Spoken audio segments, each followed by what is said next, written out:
Esta é a história do dia da Rádio Observador.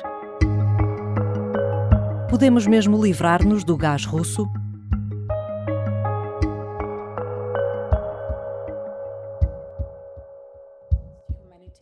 In Ukraine.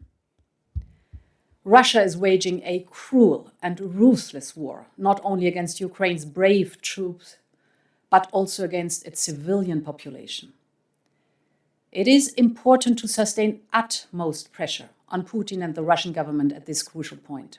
Ursula von der Leyen anunciava assim o 5º pacote de sanções à Rússia na semana passada, sublinhando a necessidade de aplicar pressão máxima ao governo de Putin neste momento crucial.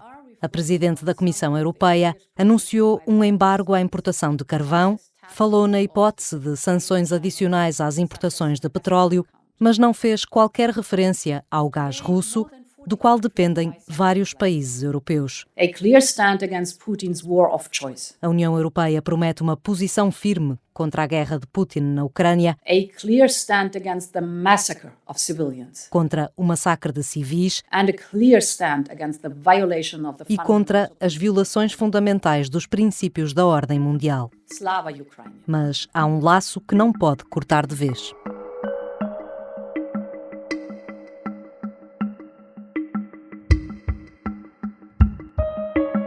A Europa está numa corrida contra o tempo. O gás natural liquefeito pode ser a alternativa ao que vem da Rússia por gasodutos, mas implica grandes desafios logísticos e um sério dilema.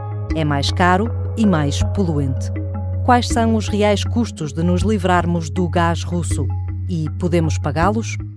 Hoje vou conversar com a grande repórter do Observador, Ana Suspiro. Olá, Ana.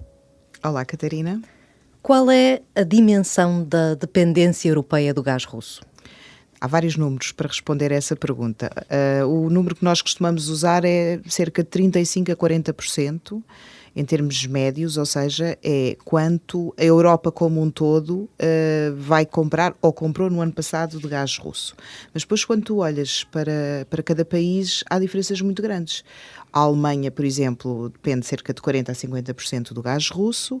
Se tu fores mais para norte, chegas a dependências da ordem dos 90% e até 100%, em alguns países, por exemplo, do Báltico. Quando tu vens para o sul da Europa ou te afastas mais para o ocidente, menor é a dependência. E chegamos, por exemplo, ao caso português, onde o ano passado nós comprámos 10%, mas na verdade não precisávamos daquele gás. Portanto, a nossa dependência é 0%. Há um acordo com os Estados Unidos para aumentar as compras de gás americano, mas não será suficiente para compensar o gás que vem da Rússia. Que alternativas é que existem? Há outros produtores no mercado, por exemplo, o Qatar. A Alemanha já tem feito alguns acordos com o Qatar. Há países em África, como a Nigéria, a Argélia, que também têm gás e que também podem aumentar a produção. O problema é que há muita gente à procura de gás natural neste momento. O mercado asiático é um grande cliente do gás e aqui há a possibilidade de, se, por exemplo, a China, que compra muito gás natural liquefeito, passar a comprar algum do gás que a Rússia vendia à Europa, isso pode libertar algumas quantidades e ficam disponíveis para os países europeus. Mas há um outro problema que é, o gás existe, mas como é que nós trazemos o gás até a Europa e como é que o descarregamos nos portos?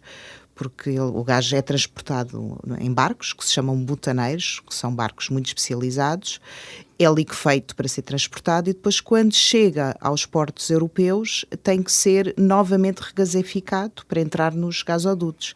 E aí é preciso que haja terminais como aquele que existe em Sines, e o problema é que não há, quer dizer, a Península Ibérica tem vários, tem cerca de 6, há outros no sul da Europa, mas os países do norte e do centro da Europa, precisamente aqueles que estão mais dependentes do gás russo e que se habituaram a ser abastecidos por gasoduto, não têm esses terminais, ou se os têm, não são suficientes para todo o gás que vão precisar de comprar para substituir o que vem da Rússia.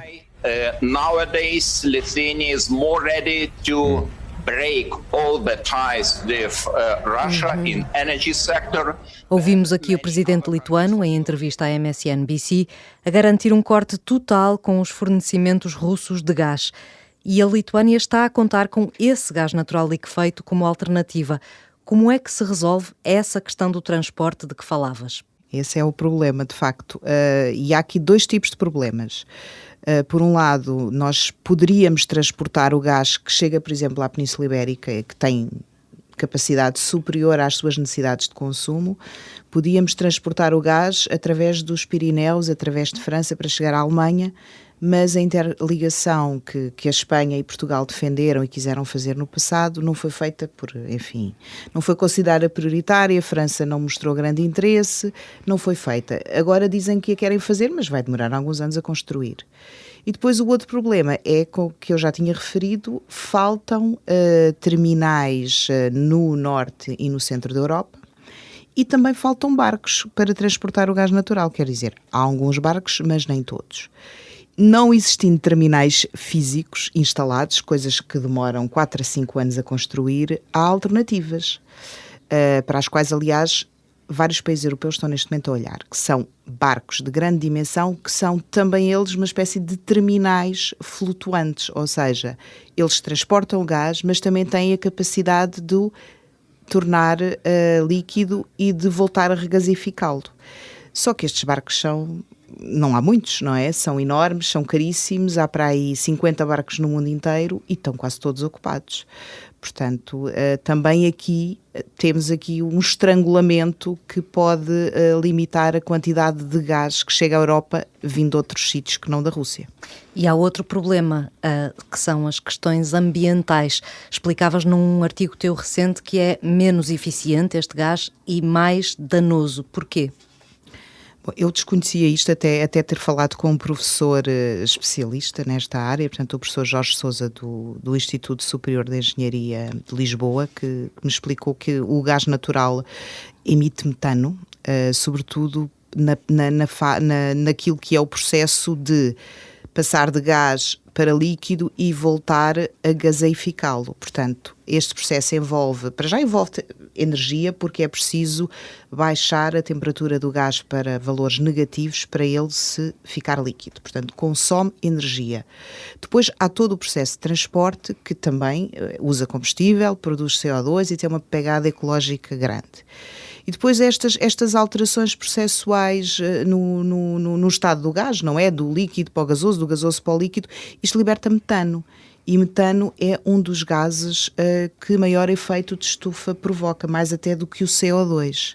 E, portanto, há de facto aqui um impacto que é ambiental e também financeiro, porque todo este processo é mais caro do que transportar o gás através de gasoduto. O que levanta à Europa aqui também um grande dilema. Exatamente, porque a Europa é o continente bandeira nas questões ambientais, na transição energética e nas energias limpas. E agora o que está de alguma forma obrigada a fazer, ou que se sente empurrada a fazer, é substituir o gás que chega por gasoduto e que é mais barato e ambientalmente menos nocivo, por o gás que vem através de barco, liquefeito, e que é mais caro e produz mais CO2. Mas no curto prazo, parece claramente que a União Europeia está a colocar a segurança do abastecimento e a independência energética em relação à Rússia em primeiro lugar. Na passada sexta-feira, durante a discussão do programa do Governo, ouvimos Duarte Cordeiro, o novo Ministro do Ambiente e da Ação Climática, citar o Ministro das Finanças alemão, dizendo isto em resposta a um deputado do Chega. Que a sua estratégia de combate, a sua estratégia relativamente à guerra é ficar mais dependente da Rússia. A nossa estratégia é ficar menos dependente da Rússia, Sr. Deputado. Eu vou-lhe citar um político de direita, o Sr. Ministro das Finanças alemão, Ministro liberal, disse de uma forma muito sintética algo que eu subscrevo. As renováveis são neste momento a energia da liberdade. E é isso que move a ação deste governo. Até onde podem as renováveis ser uma real alternativa? Conseguimos só com as renováveis fazer isto? Bom, ele tem razão quando diz que quanto mais renováveis, menos dependemos das energias fósseis e do gás natural, que é muito usado para produzir eletricidade. Isto é verdade, mas do outro lado da questão é que quanto mais nós dependemos das energias renováveis, mais precisamos de ter um backup, uma espécie de seguro para ativar quando não temos água nas barragens, quando temos pouco vento para a produção eólica. Isso são fenómenos que acontecem, aliás, têm acontecido com alguma frequência na Península Ibérica. E quando as renováveis não são suficientes para abastecer o consumo, tu tens, num país como Portugal, tem duas opções: importa de Espanha ou produz eletricidade a partir de centrais a gás natural. E neste momento Portugal não tem o carvão, também não tem nem nunca teve o nuclear. Portanto, o seguro do sistema elétrico e da segurança de abastecimento em Portugal, de certa forma, é o gás natural, e não há condições para deixar de o ser nos próximos, não sei dizer exatamente quantos, mas nos próximos 4, 5, 6 anos provavelmente vai continuar a ser assim. И мы тоже не собираемся заниматься благотворительностью. То есть действующие контракты будут остановлены. Ouvimos aqui Vladimir Putin a dizer que não iria fazer caridade quando impôs que as compras de gás passassem a ser feitas em rublos. Isto deixou países como a Alemanha particularmente nervosos. Porquê? Porque a Alemanha ainda depende muito do gás russo e por mais que esteja a tentar e a construir uma estratégia alternativa de fornecimentos, não vai conseguir fazer no muito curto prazo, vai demorar meses, pelo menos, vai lá até o final do ano. E, no fundo, esta ameaça da Rússia mostra também que existe, do outro lado, alguma disponibilidade e alguma capacidade para responder às sanções europeias. Isto é uma contra-sanção. O que poderia acontecer se isto fosse levado ao extremo e dizendo às empresas europeias e os países europeus que não iam ceder e que iam continuar a cumprir os contratos que são em dólares e em euros, o que o presidente russo ameaçou foi cortar o abastecimento, porque disse: nós não vendemos por caridade e se não nos pagarem em rublos, nós não entregamos o gás. Essa é a razão pela qual a Alemanha ficou nervosa a ponto de ativar um plano de emergência para o caso disso acontecer. We will impose an import ban on coal from Russia worth 4 billion euros per year. Do 5º pacote de sanções impostas pela União Europeia faz parte um embargo à importação de carvão da Rússia. Ouvimos Ursula von der Leyen anunciá-lo na semana passada. Este fornecimento é mais fácil de substituir? É um bocadinho mais fácil de substituir. A Rússia é um grande produtor de carvão também. Penso que também é um dos maiores fornecedores mundiais de carvão, mas há aqui duas nuances em relação ao gás natural. Aliás, eu diria 3. Há produtores de carvão na Europa que são importantes, como por exemplo a Polónia e a Alemanha. E a Alemanha já disse que ia aumentar a produção de carvão, portanto, para substituir este produto que vem da Rússia. A questão logística não se compara com o gás, portanto, o carvão não precisa de redes de gasodutos nem de barcos. Portanto, um barco de transporte normal de mercadorias pode transportar o carvão, portanto, não tem essa limitação. E, por outro lado, os sistemas elétricos da Europa estão muito menos dependentes do carvão do que estão do gás natural. Porquê? Porque os países europeus, para reduzir as emissões de CO2, fecharam ou têm vindo a fechar as centrais a carvão, como é o caso de Portugal, e têm estado a substituir o carvão pela produção elétrica a partir do gás natural. Depois de tudo o que aqui explicaste, podemos concluir que, na prática, a Europa ainda está refém da Rússia em termos de energia? Eu acho que alguma Europa está refém da Rússia apenas no gás natural. E nós temos vindo todo o discurso relacionado com as sanções a evoluir no sentido de atingir cada vez mais produtos que antes estavam fora do pacote e eram considerados, de certa forma, intocados. Começou, portanto, a Europa neste momento já avançou com o embargo ao carvão, que acho que vai entrar em vigor em agosto. Fala-se do petróleo, que também seria um passo importante. A Rússia é um grande produtor de petróleo, mas há alternativas no mundo.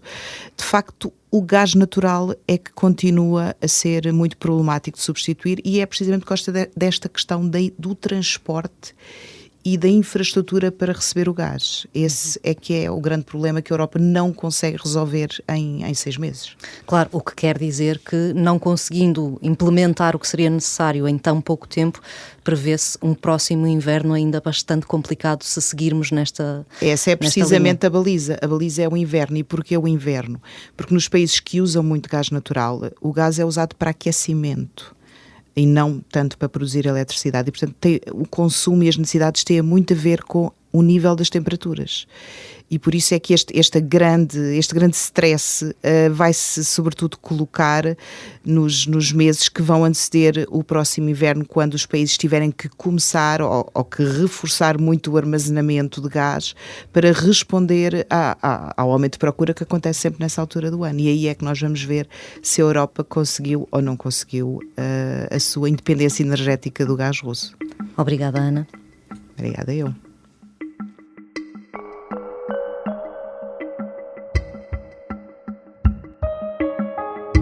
A Ana Suspiro é grande repórter da secção de Economia do Observador. Continuamos de olhos postos no que se passa na Ucrânia, no jornal e na rádio.